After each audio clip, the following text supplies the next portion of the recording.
AfD. Sie wird das nutzen, das wird ihren Opfermythos weiter nähren. Das ist völlig klar. Nur muss man dann den Leuten auch immer wieder klar machen, dass sie ziemlich genau wussten, wenn sie die AfD wählen, dass es so kommen würde. Weil wir haben nun mal Spielregeln in unserer Demokratie und die akzeptiert man. Und wenn man die nicht akzeptiert, dann kann man an bestimmten Stellen eben auch nicht mitspielen, in Anführungsstrichen. Und da muss man auch dazu sagen, zu den Wählerinnen und Wählern, die im Osten der Republik ja noch mal stärker da sind als im Westen, da haben sich zumindest Teile auch meines Erachtens nach von der Demokratie verabschiedet und haben ganz andere Ordnungsvorstellungen, die mit Demokratie gar nichts mehr zu tun haben.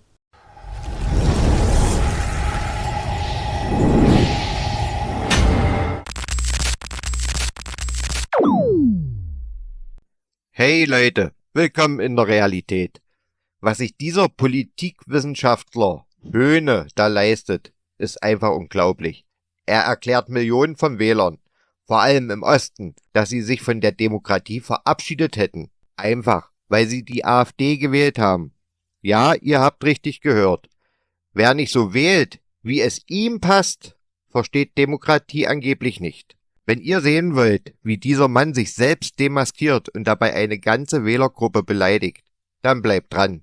Und nicht vergessen, liken, abonnieren und vor allem kommentieren. Eure Meinung zu dieser Frechheit interessiert mich brennend. Auf geht's! Der 21. Bundestag, die konstituierende Sitzung, sehr unter dem Eindruck einer jetzt sehr starken oder noch stärkeren AfD-Fraktion. Darüber wollen wir sprechen. Ihr seht ihn schon mit dem Politikwissenschaftler Benjamin Höhne von der TU Chemnitz. Hallo Herr Höhne, grüße Sie. Hallo, Herr Wortmann.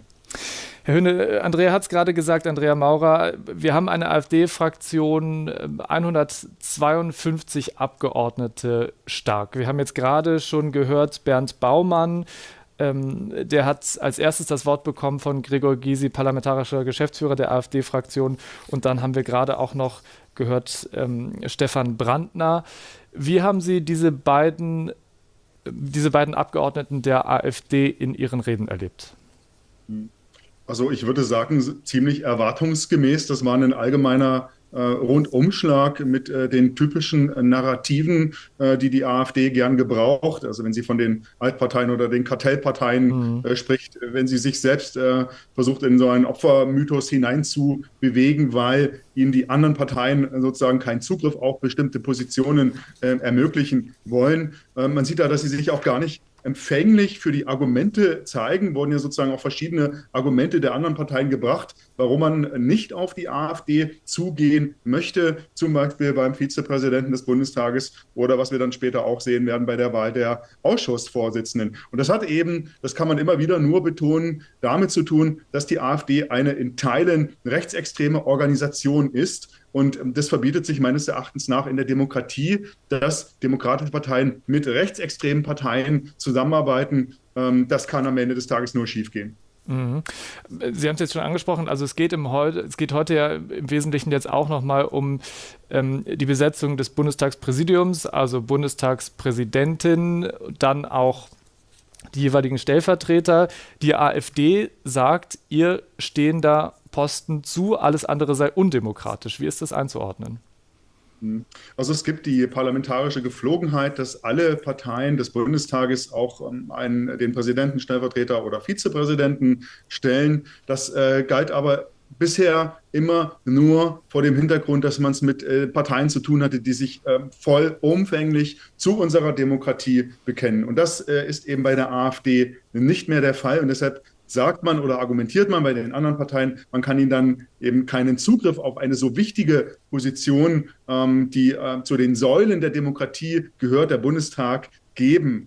Und sozusagen letztlich ist es auch so, dass man sozusagen bestimmte Proporzüberlegungen nach Parteien treffen kann, die das dann beim Zugriff auf den Ausschussvorsitz beispielsweise gilt. Aber am Ende des Tages muss jede Position im Bundestag immer noch gewählt werden. Und wir können sozusagen den frei gewählten Abgeordneten nichts vorschreiben, wen sie dabei wählen. Und das ist, glaube ich, auch gerade eine Argumentation, die wir beim CDU-Vertreter, beim CDU-Abgeordneten gehört haben, dass man prinzipiell vielleicht sich das schon vorstellen könnte, aber diese Person muss wählbar sein. Und dann können sie eben sozusagen keine Person wählen, die als Verfassungsfeind gilt oder eine kriminelle Vergangenheit hat. Oder, das ist aber dann sicherlich schon schwieriger, Qualitätsstandards nicht genügt, weil diese Qualitätsstandards für Abgeordnete natürlich nicht eng umreißbar sind. Herr Höhne, jetzt reden wir ja aber auch viel über Politikverdrossenheit, über Vertrauen in Politik. Die AfD hat bei der zurückliegenden Bundestagswahl ihr bisher stärkstes Ergebnis eingefahren. Das heißt, Millionen Wählerinnen und Wähler haben der AfD ihre Stimme gegeben. Inwiefern, Stichwort Vertrauen in Politik, ja, erschüttert das möglicherweise auch ein solches Vertrauen oder lässt das Vertrauen weiter sinken, wenn Wählerinnen und Wähler, die eben der AfD ihre Stimme gegeben haben, dann sehen, dass die AfD-Abgeordneten an dieser Stelle dann eben nicht in Verantwortung kommen?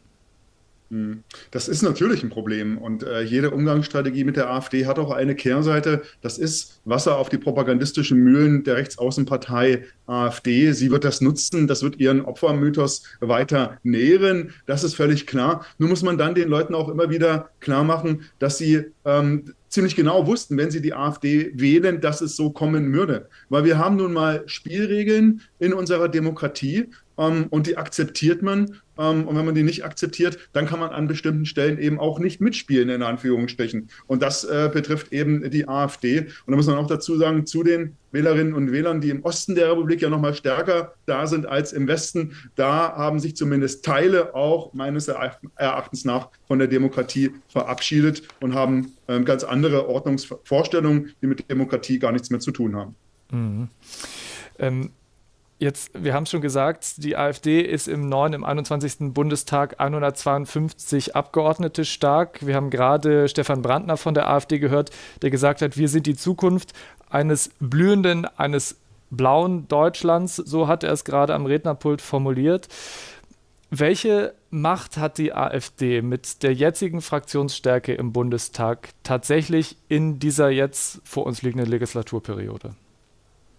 Ja, Sie haben es gesagt, die AfD ist stärker geworden. Der Osten ist stärker repräsentiert durch die AfD. Das heißt, größerer Zugriff auf finanzielle Ressourcen. Es können mehr Mitglieder, Mitarbeiter in den Fraktionsstäben, in den Abgeordnetenbüros eingestellt werden. Das hilft der AfD natürlich auch wieder in der Fläche, in den Wahlkreisbüros.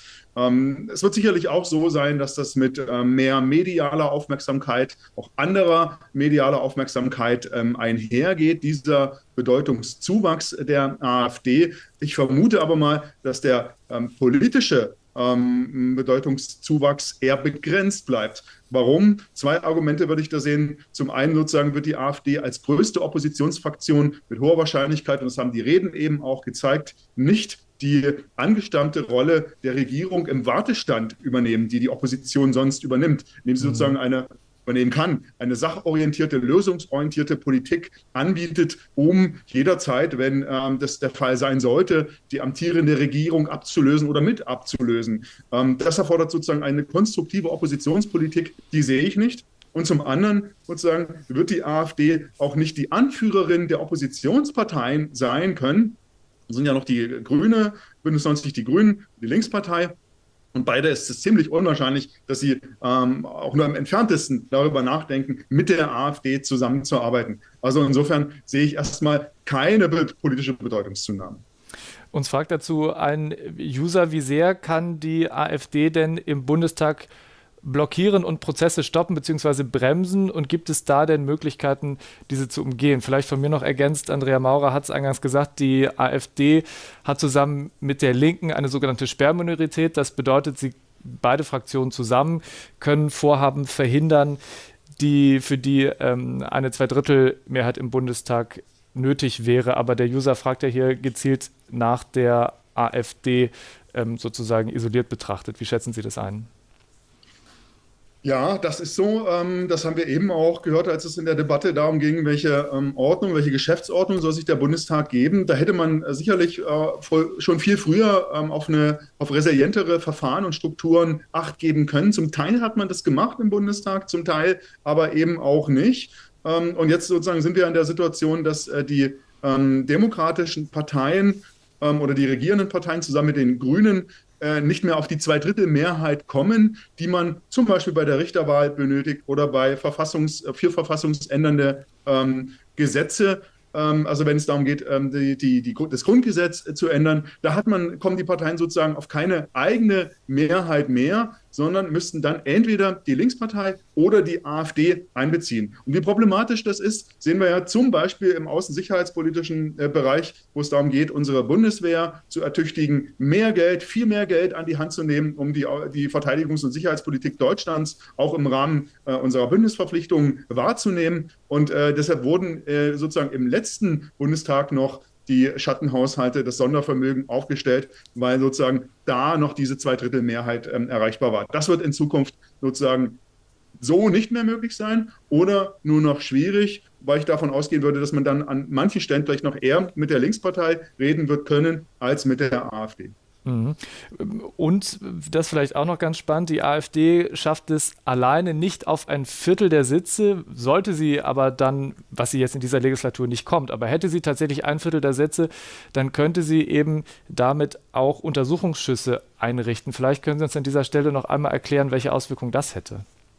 Ja, genau. Sie kann also aus eigener Kraft keine Untersuchungsausschüsse einsetzen. Untersuchungsausschüsse haben die Funktion, dass man bei besonders oder der Annahme besonders schwerer Verfehlungen gründlich sozusagen Zusammenhänge aufdecken kann.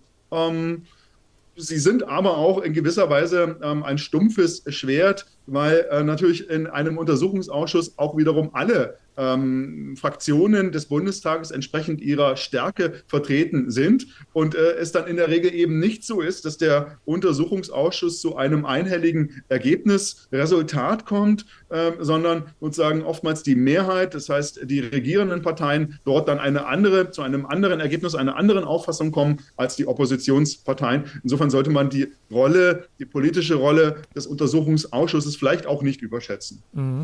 Herr Höhne, vielleicht können wir noch einmal ein bisschen detaillierten Blick auf die neue AfD-Fraktion werfen. Also es gibt viele AfD-Abgeordnete, die jetzt wieder in den 21. oder in den Bundestag eingezogen sind, in den jetzt 21. Es sind auch 69 neue AfD-Abgeordnete dabei, darunter auch sehr umstrittene Personen, beispielsweise Maximilian Krah, der ja kürzlich erst ins Europaparlament gewählt wurde und jetzt dann eben in den Bundestag gewechselt ist. Da gab es jetzt auch Berichterstattung und auch schon, soweit ich weiß, Vorermittlungen, den Verdacht eben Gelder aus China und aus Russland. Eine weitere Personalie ist Matthias Helfferich, der sich selber mal in einem Chat, Zitat, das freundliche Gesicht des NS genannt hat. Wie schätzen Sie diese neuen Personalien ein? Genau, die Sie genannt haben, das sind ja dann auch schon wieder eher altbekannte Personalien. Das sind einige neue, da muss man noch schauen, in welche Richtung das geht. Der Osten fast flächendeckend mit Wahlkreiskandidaten der AfD bestückt. Naja, ich würde sagen, kurzum, die AfD ist weiter auf Rechtsaußenkurs, das heißt auf Radikalisierungskurs. Sie geht nicht den Weg bisher, wie man den in vielen anderen europäischen Ländern sieht. Das heißt, eine politische Selbstmäßigung, um als zumindest normaler zu erscheinen, auch wählbarer für andere Gruppen zu werden. Das sehen wir in Frankreich, das sehen wir in Italien. Das macht die AfD nicht, sondern sie hält immer sozusagen, das ist für sie auch ganz wichtig, insbesondere im Osten der Republik, die Stange zur Rechtsaußenszene, die ja das Vorfeld der AfD bildet. Das ist ihr ganz, ganz wichtig. Das verschafft ihr auch Stärke, Anbindung an die Gesellschaft. Und dann haben Sie eben eher Personen genannt wie Krah, bei dem der Landesverrat weiter im Raum stand. Da gibt es sicherlich auch noch einiges für die AfD selbst aufzuarbeiten. Jetzt haben manche vielleicht noch den O-Ton von Alice Weidel, von der Co-Parteivorsitzenden der AfD im Ohr. Sie wurde gefragt am Wahlabend, am Abend der Bundestagswahl, wie es denn für sie und die Partei jetzt weitergeht. Und da hat sie in einem Interview, ich glaube, es war bei den Kollegen von RTL NTV, gesagt, dass sie jetzt noch 2 Gänge nach oben schalten wollen. Was erwarten Sie in der parlamentarischen Arbeit von der AfD? Wie wird sich die Arbeit im Bundestag verändern? Ja, die Frau Weidel hat ja auch sich da auf Gauland bezogen am Wahlabend und argumentiert, man würde die politischen Gegner nun weiter jagen, paraphrasiert wiedergegeben. Ich glaube, dass da in einem besonderen Fokus die Unionsparteien stehen. Gerade die Union muss also sehr, sehr genau aufpassen, dass sie da nicht der rechtspopulistischen Versuchung oder manche von ihr der rechtspopulistischen Versuchung unterliegen, sondern immer eine klare Abgrenzung zeigen, insbesondere bei den Themen ist es besonders wichtig, sozusagen die Mobilisierungsthemen der AfD darstellen, wie die Migrationspolitik. Da haben wir in der Vergangenheit gesehen, dass diese Politik eine Versicherheitlichung erfahren hat. Das heißt, nicht in ihrer ganzen Breite, in ihrer Komplexität diskutiert wird, sondern Migration als Sicherheitsproblem dargestellt wird, obwohl man auch sozusagen über das Fachkräfteproblem, über Einwanderung, Zuwanderung sprechen möchte, demografischer Wandel der Bundesrepublik Deutschland. Das hat man nicht gemacht und da ist die CDU natürlich besonders gefordert, eine eigene Linie zu bilden, die nicht im Verdacht steht, irgendwie sozusagen der Rechtsaußenpartei hinterher zu laufen. Ich erwarte von der AfD in der neuen Legislaturperiode keine konstruktive Oppositionspolitik à la Regierung im Wartestand, sondern es wird ihr weiter darum gehen, die Politik, die Demokratie zu unterhöhlen, die politischen Gegner schlecht dastehen zu lassen, Verunsicherung in der Bevölkerung weiter zu schüren. Und das muss man eben ganz klar wissen in den Reaktionen, Antworten auf die AfD, wie man dann damit umgeht. Herr Höhne, seines Zeichens Experte bei der Konrad-Adenauer-Stiftung, also direkt aus dem politischen Vorfeld der CDU, hat mal wieder gezeigt, was er von den Menschen im Osten hält. Nichts. Solche linksgrünen Ideologen, die sich hinter dem Deckmantel der Demokratieförderung verstecken, sprechen den Ostdeutschen dreist das Demokratieverständnis ab. Und warum? Weil sie es wagen, anders zu wählen als gewünscht. Weil sie nicht auf die Propaganda der Altparteien hereinfallen. Es reicht. Immer wieder nehmen sich Leute wie Herr Höhne heraus, den Osten zu belehren, zu diffamieren und regelrecht zu beleidigen. Und das ausgerechnet von einer Stiftung, die nach Adenauer benannt ist. Ein Mann, der von Einheit und demokratischem Zusammenhalt sprach. Stattdessen arbeitet diese Stiftung heute gegen die Interessen. Stattdessen arbeitet diese Stiftung heute gegen die Interessen großer Teile der Bevölkerung. Aber werfen wir mal einen Blick auf Höhnes Argumentation. Seine Kernthese, der Osten habe Nachholbedarf bei der Demokratie. Eine ungeheure Anmaßung. Gerade die Menschen im Osten haben es satt, wenn eine arrogante Elite ihnen vorschreiben will, was sie zu denken und zu wählen haben. Sie haben 1989 gezeigt, was es heißt, für echte Demokratie einzustehen. Im Gegensatz zu jenen, die heute Demokratieförderung predigen und damit in Wirklichkeit nur Meinungsdiktat meinen. Höhne und Konsorten verstehen Demokratie nur als Einbahnstraße. Demokratisch ist nur, was ins eigene Weltbild passt. Kritische Bürger, problematisch. Abweichende Meinungen, rechtsextrem. Der Mann hätte im Osten niemals überlebt, denn hier fallen die Menschen nicht so leicht auf Phrasen und billige Belehrungen herein. Kurz gesagt, Herr Höhne ist nichts weiter als ein Propagandist, der sich hinter vermeintlicher Wissenschaftlichkeit versteckt. Die Menschen durchschauen diese Masche längst und genau das ist es, was diese selbsternannten Demokratieerklärer so wütend macht. So, das war's für heute. Vergesst nicht, diese Heuchelei nicht durchgehen zu lassen. Haut eure Meinung in die Kommentare, lasst ein Abo da und bis zum nächsten Mal.